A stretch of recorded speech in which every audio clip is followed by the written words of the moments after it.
Funding tips for business idea. सामान्य तौर पर देखा जाता है कि कोई भी बिजनेस अथवा स्टार्टअप करने के लिए आपके पास में अच्छा खासा इन्वेस्टमेंट होना जरूरी है, लेकिन आजकल ऐसा नहीं है। अगर आपके स्टार्टअप में दम है तो आप शुरुआत में स्टार्टअप फंडिंग उठा सकते हैं, जिससे आपके बिना किसी इन्वेस्टमेंट के उसे बिजनेस को आगे बढ़ाने में मदद मिल जाती है। स्टार्टअप फंडिंग के माध्यम से ऐसे लोगों को इन्वेस्टमेंट मिल जाता है जिन्हें अपने बिजनेस को आगे बढ़ाना है।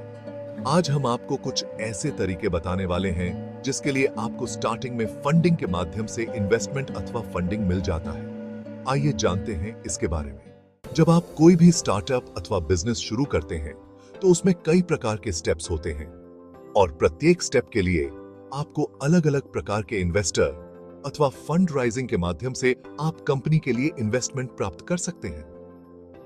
प्रोटोटाइप के लिए फंडिंग, प्रोडक्ट डेवलपमेंट के लिए फंडिंग, टीम हायर करने के लिए फंडिंग। तीसरा स्टेप होता है बिजनेस को बड़ा बनाने के लिए एक अच्छी टीम हायर करना। अच्छी टीम के बदौलत ही आपका स्टार्टअप सफल हो सकता है। ऐसे में आप टीम को हायर करने और उनकी सैलरी के लिए फंडिंग उठा सकते हैं। वर्किंग कैपिटल के लिए फंडिंग, अपने बिजनेस को आगे बढ़ाने के लिए आपको फिक्स कैपिटल के साथ ही वर्किंग कैपिटल की भी आवश्यकता होती है। आपको कच्चा माल खरीदने, टीम को सैलरी देने, बिजली का बिल भरने, मार्केटिंग करने आदि के लिए वर्किंग कैपिटल की आवश्यकता होती है। लीगल और कंसल्टेंसी सर्विसेज के लिए फंडिंग, स्टार्टअप से जुड़ी हुई हमें लीगल और कंसल्टेंसी सर्विसेज की फॉर्मेलिटी पूरी करनी होती है। इसके लिए पैसा खर्च होता है तो हमें फंडिंग उठना होता है।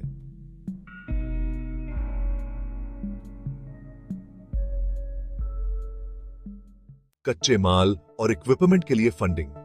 कच्चा माल खरीदने के लिए अथवा इक्विपमेंट खरीदने के लिए आपको बहुत ज्यादा पैसा चाहिए। स्टार्टअप में अक्सर ही इसके लिए फंडिंग उठाई जाती है।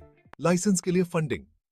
जब आप कोई भी स्टार्टअप शुरू करते हैं तो आपको कई प्रकार के सर्टिफिकेट और लाइसेंस प्राप्त करना होता है, जिसमें बहुत मोटा खर्चा होता है। इसके लिए जो भी रकम खर्च होती है वह आप वर्किंग कैपिटल में खर्च कर सकते हैं या फिर इसके लिए भी फंडिंग अलग से उठा सकते हैं।